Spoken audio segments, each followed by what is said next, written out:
Mainstream entertainment. Ruslan.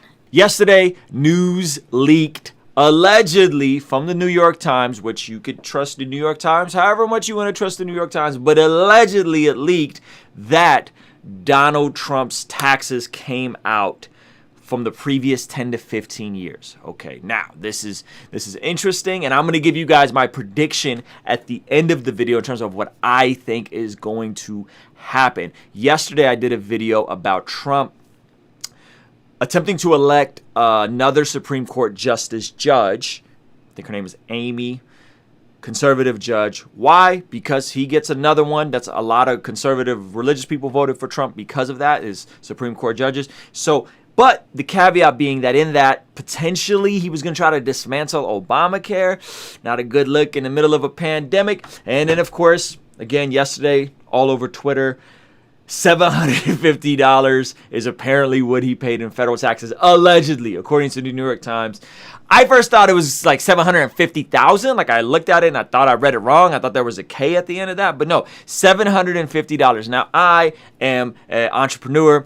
I'm a full-time entrepreneur. I've been a full-time musician for the last 5 years. I've been doing YouTube aggressively for the past 2 years. I have multiple streams of income. And let me tell you what, I'm doing my taxes right now. I'm paying substantially more than $750. And so let me just read you guys the news real quick. Here it is. Trump paid $750 in federal income tax in 2016-2017. New York Times reports.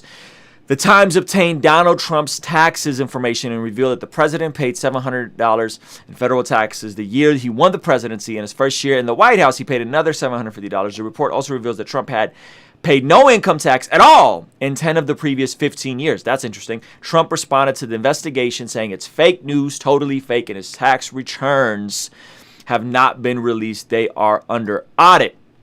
Again, as an entrepreneur, I tweeted this. You guys should follow me. I said, as an entrepreneur, I have no idea how to feel about Trump paying $750 in federal taxes. I pay way more. That is trash. Another side is, should I tip my hat to him and his accountants for the finesse? Also means he isn't the brilliant billionaire businessman he claims to be.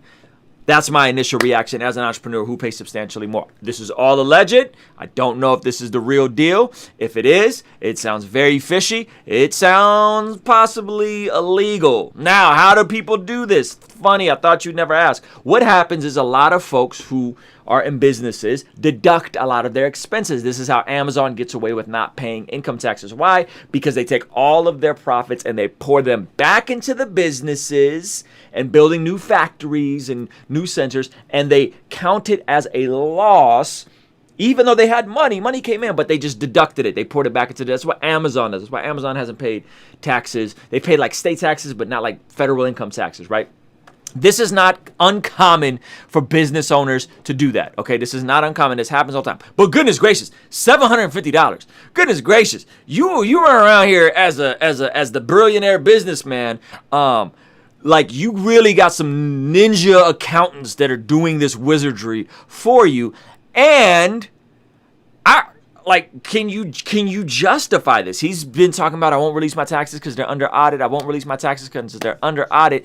And if this is true, if this leak is true, it is very, very interesting. And I'm going to tie it into my prediction in terms of how I think this affects the campaign trail. But if this is true, if this $750 is true, wow. That's wild. Now, again, we don't know if it's true. Of course, they're denying it. They're saying it's all cap. We don't know. I don't know. This is all alleged. But what they do is they deduct past losses as a company is getting off the ground, and they can kind of like plan them out over the years or the decades. So, but not paying any income taxes, that's really interesting. And so what this shows is that this is an interesting way to finesse. So, I was talking to my man Bartholomew Jones. Shout out to Bartholomew Jones from Coffee Black, and he made this interesting point. And he said, it's interesting that we, or some people who maybe tend to be more conservative, will tip their hat to Trump's accountants and them finessing this and say, wow, yeah, he's finessing the system. And by the way, max amount of gain, least amount of pain. right? A lot of us who are business entrepreneurs and so on and so forth, we don't like paying taxes. The taxes don't come out from our checks every month. They come out, we have to write quarterlies. Nobody likes sending money to the IRS. Max amount of gain, less amount of pay. Most people are trying to figure out how to pay the least amount of taxes while making the most amount of money. But goodness gracious, a lot of people would say, hey, this is... Ooh, look, he has good accountants. Blah, blah, blah. He's doing a good job, right? And we would praise somebody for finessing their taxes and finessing the system. However, when it comes to immigrants coming here and finessing the system, when it comes to people who are poor or black people or whoever taking advantage of the welfare system, those people we frown upon, and those people we call lazy. Some of you guys know my story. Me and my family came out here as refugee immigrants. We did come out here legally. And in the process, me and my mom were on welfare for the first 5 years. My dad left. It was a big mess, and we were on welfare, and we needed welfare, and thankfully, we didn't starve and go homeless because we had welfare. You guys may not know that about my story, but it's the truth.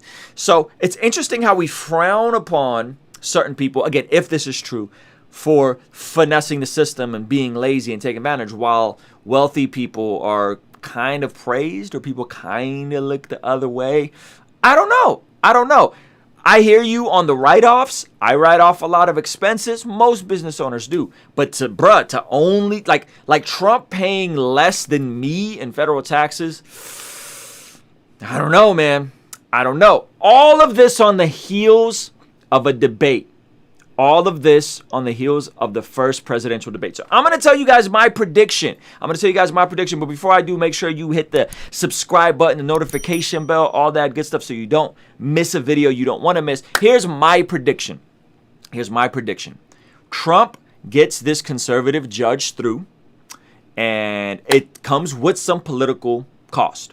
However, based on the people that have already predicted the campaign, what I think is going to happen when you factor in the taxes, now it's one of two things. He's not the brilliant billionaire that he, kind of says he is, or he's not doing as well as we think he is, or he's just completely corrupt and really, really lying and finessing the system, which is why he's under audit. This negatively sways the public's perception, not in California and New York, not in Texas, where people already love him, not with his base, but all those small business owners in those swing states. And factoring that this conservative judge wants to get rid of Obamacare in the middle of a pandemic, on top of this whole tax situation, on top of how we handle the pandemic, this is my prediction. He gets the judge through. The judge becomes a Supreme Court justice judge. We have more conservative judges. I can live with that. But because of this, depending on how he does in the debates, obviously, if Joe Biden holds his own in debates, I predict, this is my prediction, hopefully this doesn't this ages well. My prediction is Trump loses the election based on this. This is just my prediction. We'll see, you guys. We can run this back in November, but I think there's just too much. And if you guys look up the professor who's predicted accurately every single election based on the 12 rules of elections or whatever, he's predicted that Trump's going to lose, right? He's gotten every single election right. That's my prediction. I think he's going to lose the election. But get the Supreme Court judge in. And I think that's going to happen. I think there's way too many variables working against him. I think they've had trouble getting the spark. And I think there's a lot of people in those swing states that are not going to be happy with this information packaged on with him trying to get rid of Obamacare in the middle of a pandemic, packaged on with how he handled the pandemic, right? It's just a lot of stuff. So really all Joe Biden has to do is just not lose the debate. He doesn't even have to win. He just has to not lose. If he can not lose, that is my prediction. What do you guys think? Let me know. Kingstream Entertainment. Ruslan.